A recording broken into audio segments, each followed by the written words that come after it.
اعوذ باللہ من الشیطان الرجیم بسم اللہ الرحمن الرحیم اللہ یعلم ما تحمل کل انثی، اللہ خوب جانتا ہے کہ ہر مادہ چاہے وہ حیوانات میں سے یا انسانوں میں سے ہے وہ کیا اٹھائے ہوئے ہے، اس کے رحم میں کیا ہے۔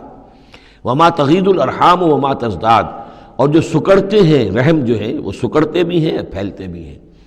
جب حمل ہوتا ہے، جیسے بچہ بڑھتا ہے تو وہ رحم جو ہے پھیلتا ہے، اور جب وضع حمل ہو جاتا ہے پھر وہ رحم سکڑتا ہے۔ وَكُلُّ شَيْءٍ عِندَهُ بِمِقْدَار، اور ہر چیز اللہ تعالیٰ کے ہاں ایک اندازے کے مطابق ہے، یہ الٹ اپ نہیں ہو رہا ہے، ہر چیز کا ایک قانون اور قاعدہ مقرر ہے۔ عالم الغیب والشہادۃ الکبیر المتعال، وہ جاننے والا ہے پوشیدہ کا بھی اور ظاہر کا بھی، جو سامنے ہے اس کا بھی اور جو چھپا ہوا ہے اس کا بھی۔ الکبیر ہے، بلکہ اللہ کے ناموں میں سے المتکبر بھی ہے، المتکبر، یہ سورہ حشر میں آپ پڑھیں گے۔ اور وہ المتعال ہے، بہت بلندی والا، بلند ہونے والا۔ سواء منکم من اسر القول ومن جہر بہ، تم میں سے برابر ہیں وہ لوگ جو اپنی بات چھپاتے ہیں دل میں اور وہ کہ جو ظاہر کرتے ہیں۔ ومن ہوا مستخف باللیل، اور وہ کہ جو رات کے وقت چھپتا پھر رہا ہے۔ وسارب بالنہار، اور وہ کہ جو دنوں میں گرگریوں میں پھر رہا ہے۔ یعنی اللہ کے علم کے اعتبار سے تمہارا چھپانا، تمہارا عام کرنا، تمہارا چلنا پھرنا، رات کو کہیں سونا، یہ ساری چیزیں اللہ کے برابر ہیں۔ اللہ کے لیے تو ہر وقت آنے واحد میں تم ان کے سامنے موجود ہو۔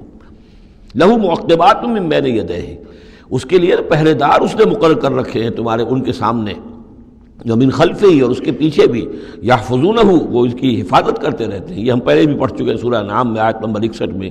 یرسل علیکم حفظہ، اللہ تعالیٰ تمہارے اوپر اپنے طرف سے محافظ بھیجتا ہے، گویا کہ باڈی گارڈز اللہ کی طرف سے۔ جب تک موت کا وقت نہیں آیا ہے فرشتے ہماری حفاظت کر رہے ہیں کہ ابھی ان کا مہلت ہے اور ابھی ان کے امتحان کا وقت ہے، لہذا وہ حفاظت کرتے ہیں۔ لہو معقبات من بین یدیہ، انسانوں کے سامنے بھی، ومن خلفہ، ان کے پیچھے بھی، یحفظونہ، جو اس کی نگہبانی کرتے ہیں، من امر اللہ، اللہ کے حکم سے۔ ان اللہ لا یغیر ما بقوم حتی یغیروا ما بانفسہم، یقیناً اللہ تعالیٰ کسی قوم کے حالات نہیں بدلتا، جو بھی کچھ ہوتا ہے اس قوم کے ساتھ، جب تک کہ وہ نہیں بدل دیتے جو کچھ ان کی جانوں میں ہوتا ہے، جو کہ ان کے دلوں میں ہوتا ہے۔ خدا نے آج تک اس قوم کی حالت نہیں بدلی، نہ ہو جس کو خیال آپ اپنی حالت کے بدلنے کا۔ آپ کی باطنی کیفیت بدلے گی تو اللہ تعالیٰ کی طرف سے بھی آپ کے ساتھ معاملہ تبدیل ہو جائے گا۔ وَإِذَا أَرَادَ اللَّهُ بِقَوْمٍ سُوءًا فَلَا مَرَدَّ لَهُ، اور جب اللہ تعالیٰ کسی قوم کے لیے کسی بری شے کا فیصلہ کر لیتا ہے، یعنی سزا کا، عذاب کا، پھر اس کو لوٹانے والا کوئی نہیں ہے۔ وَمَا لَهُم مِّن دُونِهِ مِن وَالٍ، اور نہیں ہے کوئی بھی ان کے لیے اللہ کی طرف سے مددگار اور والی۔ هُوَ الَّذِي يُرِيكُمُ الْبَرْقَ خَوْفًا وَطَمَعًا، وہی ہے جو تمہیں دکھاتا ہے بجلی جب چمکتی ہے، خوف سے بھی اور ڈر سے بھی۔ ہو سکتا ہے کوئی طوفان ہو، کوئی بہت بڑی آفت آ رہی ہو، لیکن یہ کہ طمع بھی ہے، بارش ہو، ہماری فصلیں لہلہانے لگیں، تو ما بین الخوف والرجا۔ وَيُنشِئُ السَّحَابَ الثِّقَالَ، اور وہ اٹھاتا ہے بڑے بھاری اور بوجھل جو بادل ہیں۔ وَيُسَبِّحُ الرَّعْدُ بِحَمْدِهِ، اور راگ جو ہے جب کڑک ہوتی ہے تو وہ بھی در حقیقت اللہ کی تسبیح کر رہی ہوتی ہے اور اللہ کی حمد کر رہی ہوتی ہے۔ وَالْمَلَائِكَةُ مِنْ خِیفَتِهِ، اور اللہ تعالیٰ کے جو فرشتے ہیں وہ بھی اللہ کے ڈر سے اس وقت حمد کرتے ہیں اور اللہ تعالیٰ کی تسبیح کرتے ہیں۔ وَيُرْسِلُ الصَّوَاعِقَ، اور پھر وہ کڑک دار بجلیاں بھیجتا ہے۔ فَيُصِيبَ بِهَا مَن يَشَاءُ وَهُمْ يُجَادِلُونَ فِي اللَّهِ، اور پھر وہ ڈال دیتا ہے ان بجلیوں کو، بجلیاں گرتی ہیں جس پر اللہ چاہتا ہے۔ وَهُمْ يُجَادِلُونَ فِي اللَّهِ، حالانکہ وہ اللہ کے بارے میں جھگڑ رہے ہوتے ہیں۔ وَهُوَ شَدِيدُ الْمِحَالِ، اور یقیناً اس کی پکڑ بہت سخت ہے۔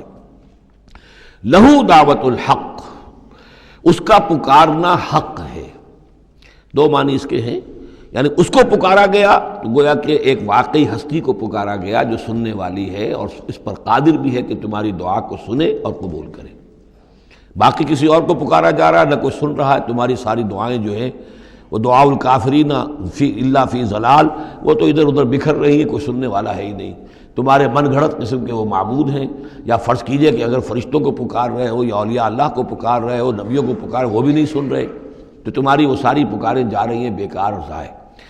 لہو دعوت الحق، ہاں اس کو پکارنا جو ہے وہ حق ہے، اس کو پکارا جائے تو یقیناً اللہ سنتا ہے۔ اور ایک یہ بھی ہے کہ جو وہ پکار رہا ہے، جس بات کی وہ دعوت دے رہا ہے، وہ حق ہے۔ لہو دعوت الحق، وہ دعوت دے رہا ہے کہ میری بندگی کرو، میرے احکام پر چلو۔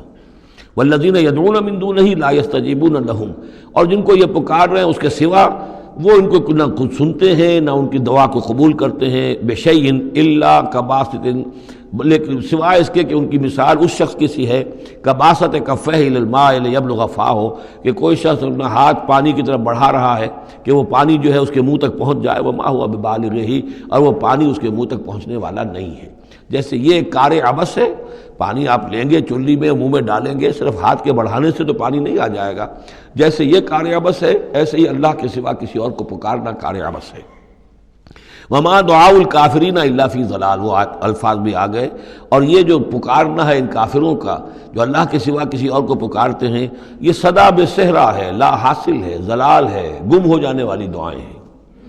وَلِلَّهِ يَسْجُدُ مَن فِي السَّمَاوَاتِ وَالْأَرْضِ، اللہ ہی کے سامنے سر بسجود ہوتی ہے ہر شے اور ہر کوئی جو آسمانوں میں ہے اور زمین میں ہے. طوعاً وکرہا، آمادگی کے ساتھ بھی اور مجبوراً بھی. وَظِلَالُهُمْ، اور تمام اشیاء کے سائے بھی اسی کے سامنے سجدہ کرتے ہیں. بالغدو والآصال، صبح کے وقت بھی اور شام کے وقت بھی. صبح کے وقت مشرق کی طرف سے سورج نکلا ہے تو گویا کہ سایہ پڑا ہوا ہے زمین پر، وہ سجدہ کر رہا ہے. شام کو مغرب میں سورج ہے تو سایہ جو ہے پھر سجدہ کر رہا ہے اللہ کی طرف، مشرق کی طرف. یہ آیت سجدہ ہے.